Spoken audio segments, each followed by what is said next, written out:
Hungry? Next up, we have people from Recovery Cafe.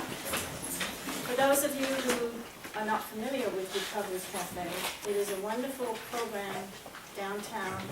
Sits on the corner of Denny and Barn. And it's a sort of wraparound program and community for people who are in recovery from whatever, which is just about anybody. I started teaching there over 4 years ago now, and my class evolved into the Safe Place Writing Circle. We meet every Friday, and we actually have a book and CD coming up. The CD was with a residency with Jack Straw. So we, had 10 people get to go in there and record, and we're going to hear 2 and actually 3 of those people today because Taumstar, I want you to join us too. And this Taumstar, the very first time she came to check out Safe Place, we did a theme that had to do with giving thanks, for whatever. And the Thanksgiving, why did it have to always be on a Thursday? And so this was Taumstar's very first piece in the class. And I have to say that every week, that class is a celebration. It's like magic. So anyway, take it away. This is Taumstar. Thank you. Thanksgiving on Friday. Count my blessings, gratitude list. Okay, today is Friday. The summer temperature of 76 degrees is great. Safe place, a refuge. Thanksgiving is any time and all the time. Quiet, calm, present. I do feel something. I am grateful. Friday and today is Thanksgiving.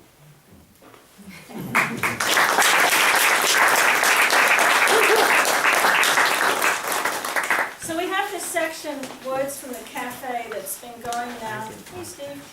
It's been going now for, I don't know, I think this is the 4th, maybe 5th issue that we've had this, and have different people every time.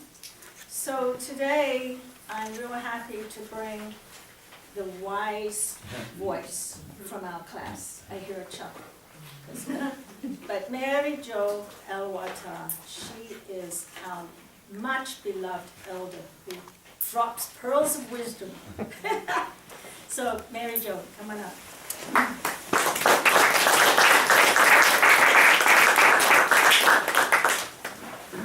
You set me up, Anna.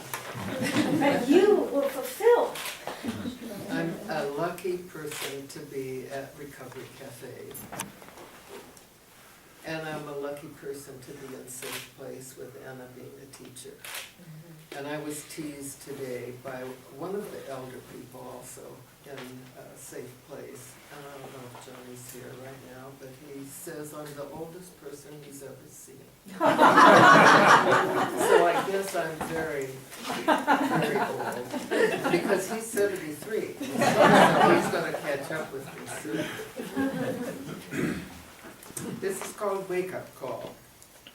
Some days, walking the path to the light with my dog Bella, the clouds are thick, inside and out.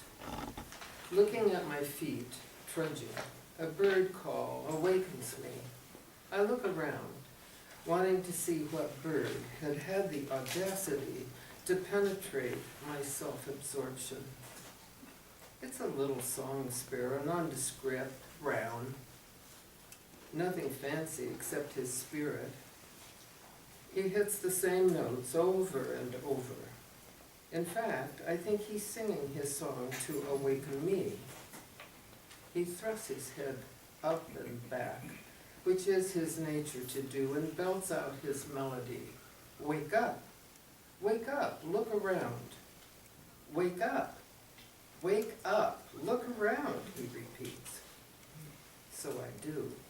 It's a simple exhortation, but it has me thinking and observing. I see the fog has left drops of water on the leaves of the lady's mantle, its blue-green leaves glistening. The kingfisher belts out his raucous call. The red-winged blackbird sings, perched on the old cattails from last fall. Now that my eyes and ears are open, a beaver makes herself known with a splash of her tail. All of it, my choice. I can wake up and look around and celebrate life, or look at my boot-encased feet. If sometimes it seems impossible to look up, my choice for now is to celebrate my days on this earth.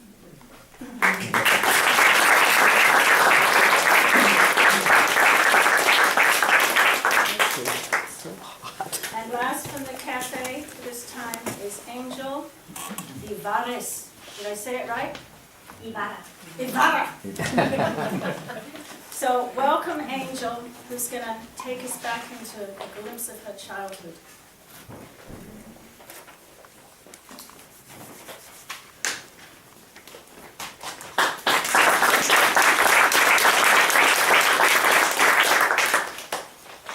Hello.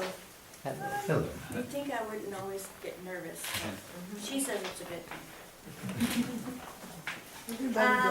So this is a writing about my mother, and it'll be self-explanatory.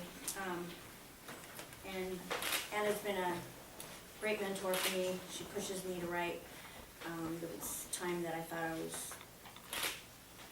didn't see myself as a writer, even though I enjoy it. And she's really pushed me.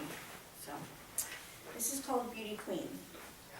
She was more like a beauty queen from a movie scene, from Billie Jean by Michael Jackson.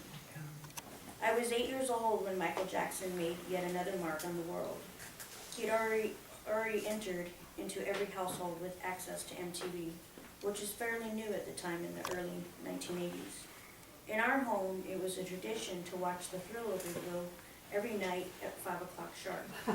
And Friday night was music and dancing night with the family. Mom and Dad would play their records, or sometimes their 8-tracks, but whenever they popped in Billie Jean, it was time for Mama to put on her black dancing hat, like the one Michael Jackson wore. See, Mama was a performer. She used to dance on Broadway, ballet, tap, and jazz. Mama did it all. On Friday nights, the three of us girls would climb up on the couch, our feet dangling, as Dad introduced Mama, and the living room became her stage. Those were the fun times growing up, because in my house, when things were good, they were really good, and when they were bad, they were bad. On this particular night, everything was perfect. Dad was smiling, and my sisters were giddy with excitement. I couldn't wait for Mama's performance to start. It was always so much fun to watch her quick moves to the beat, with all her twirls mixed up with both ballet and jazz, with her black hat tipped the same way Michael Jackson tipped his. She waited for the record to start. We clapped our hands with anticipation, and then the living room went silent for a moment, with only the crisp, static sound of the record player. And then she was dancing and twirling on our hearts. The song goes, she was more like a beauty queen from a movie scene. She's the one who dances on the floor, leaving smiles on our faces. Mama was good at dancing and twirling on our hearts. We were never tired of her performance, especially when she did Michael Jackson's famous move, the moonwalk. We were her crowd, screaming and shouting for more. Nothing else mattered on Friday nights. I never wanted them to end. It would take me many years to understand Mama. She had a pain deep within her, a beautiful blonde with so many talents. I would not know the extent of her illness and her afflictions for some time. Eventually, her torment left her walking off the stage, never to return.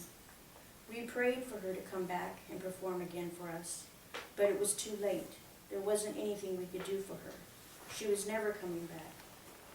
I grew up, and some years later, my own illness would turn out to be the same as hers. Everything began to make sense. I suddenly had a new perception of what life was like for Mama.